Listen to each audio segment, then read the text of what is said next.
साल 2025 के 25 दिन ही बीते हैं और स्टूडेंट्स का गढ़ कहे जाने वाले कोटा में 6 बच्चे आत्महत्या कर चुके हैं।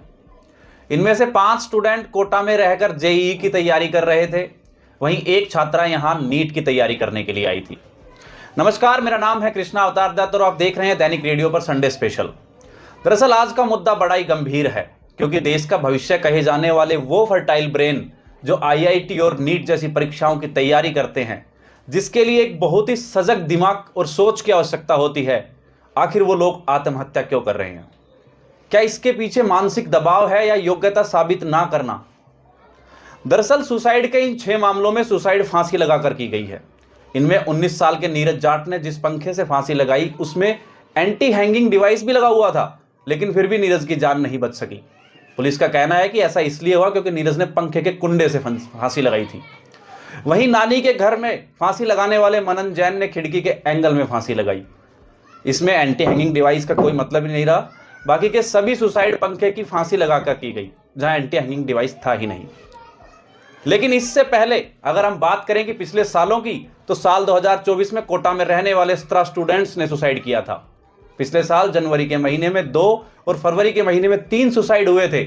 इससे पहले साल 2023 में कोटा में स्टूडेंट सुसाइड में कुल 26 मामले सामने आए थे। लेकिन इस साल के आंकड़ों पर नजर डालें तो ये चौंका देने वाले हैं। आखिर क्यों साल शुरू होते ही एक के बाद एक स्टूडेंट सुसाइड कर रहे हैं? क्या इसके पीछे एग्जाम का डर है या कोई और वजह?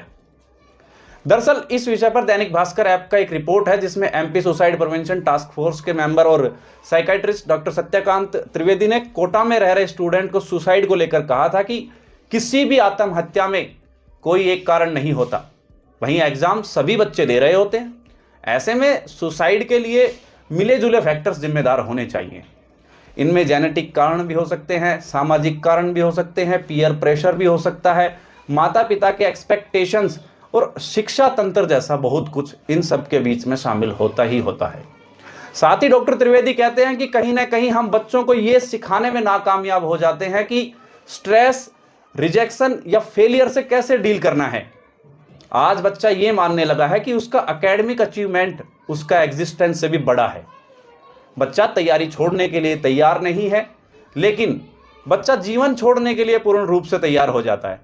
दरअसल सोसाइटी ने प्रतियोगी परीक्षाओं को बहुत ज़्यादा महिमा मंडित कर दिया है, जिसकी वजह से बच्चा ये महसूस करता है कि मैं पूर्ण तभी हो सकूंगा जब मैं कोई एग्ज़ाम क्रैक कर लूँगा। जबकि कोई एग्ज़ाम, वही एग्ज़ाम 14 से 16 लाख लोग दे रहे होते हैं, लेकिन सीट्स होती हैं कुछ हज़ार। ऐसे में सब जानते हैं कि सिलेक्शन न होने वाले बच्चों की संख्या ज़्यादा ही रहेगी, लेकिन फेलियर से डील करने के लिए बच्चों को कोई तैयार ही नहीं करता। अब बाल सभा में मोटिवेशन लेक्चर लगा देना, काउंसलिंग करा देना, कोई मूवी दिखा के, इन सब से कुछ नहीं होगा। यहाँ पूरे के पूरे सिस्टम पर काम करना होगा। डॉक्टर त्रिवेदी ने लगातार होती सुसाइड के पीछे एक वजह बर्थर इफेक्ट को भी बताया है। बर्थर इफेक्ट, जी हाँ, इसका मतलब है कॉपी कैट सुसाइड। इसमें एक पर्टिकुलर कोज की वजह से किसी की सुसाइड ग्लोरीफाई किया जाता है, जिसके चलते उसी कोज को झेल रहे दूसरे लोग भी इससे प्रभावित होकर सुसाइड करना शुरू कर देते हैं। इसको इस तरीके से समझिए कि जैसे किसी सुसाइड का प्रचार बहुत संवेदनशीलता के साथ होना चाहिए। उसमें जैसे हेडिंग डल जाती है कि वो रोता रहा, किसी ने एक ना सुनी, पढ़ाई के प्रेशर में आकर बच्चे की जान चली गई। इसमें बच्चे को हमने पीछे कर दिया और पढ़ाई के प्रेशर को आगे कर दिया। ऐसे में पढ़ाई का प्रेशर झेल रहे बच्चे को ये लगेगा कि वाह, ये अच्छा बचाव है। इस वजह से बच्चे में सुसाइड का विचार पैदा हो जाता है। अब यहाँ पर काम करने के लिए बहुत कुछ सीखना जरूरी है, जैसे कि बच्चे पर उपदेशात्मक रवैया ना अपनाएं, बच्चे की बात को पूरा सुने, बच्चे से लगातार मिलते रहें, बच्चे से बात करते रहें, उसके हाव भाव को ऑब्जर्व करते रहें और हमेशा बच्चे को यह भरोसा दिलाएं कि आप हर परिस्थिति में उसके साथ खड़े हैं। और एक बात, बच्चे को यह एहसास कभी ना दिलाएं कि आपने उस पर इन्वेस्ट किया है जिसका रिटर्न आपको चाहिए, और कभी भी उसकी तुलना किसी और से ना करें। उन्हें हमेशा ये समझाएं कि उनका एग्जिस्टेंस किसी एग्जाम या किसी रैंक से बहुत बड़ा है।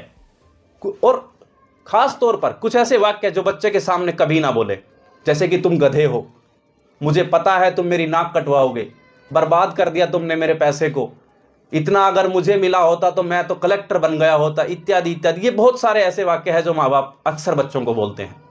तो इस तरह का कोई भी वाक्य बच्चे को ना बोले। यही तो वो वाक्य है जो रिजल्ट से ज्यादा उनके मन पर प्रभाव डालते हैं। और अब स्टूडेंट्स की आत्महत्या के बढ़ते मामले और कोचिंग सेंटर्स की आग जैसी घटनाओं और कोचिंग सेंटर में असुविधाओं को देखते हुए शिक्षा मंत्रालय ने 2024 में कोचिंग इंस्टीट्यूट के लिए गाइडलाइंस भी जारी की थी।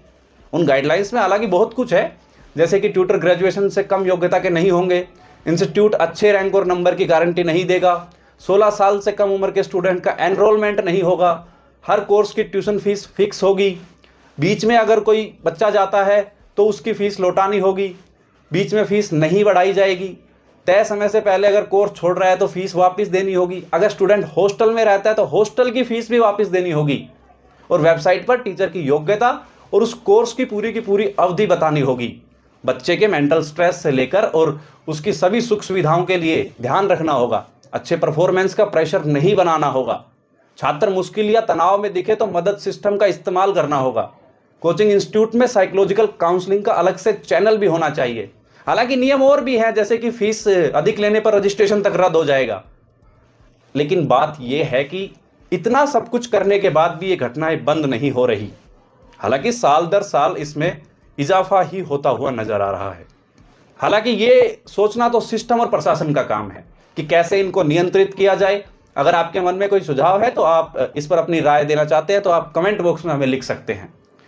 तो ये था आज का संडे स्पेशल, जिसमें हमने जाना कि पढ़ने लिखने वाले बच्चों की बढ़ती आत्महत्याओं की घटना के पीछे वजह क्या क्या हो सकती है और किस तरीके से माता पिता इस पर काम कर सकते हैं कि बच्चा उन परिस्थितियों तक पहुंचे ही ना।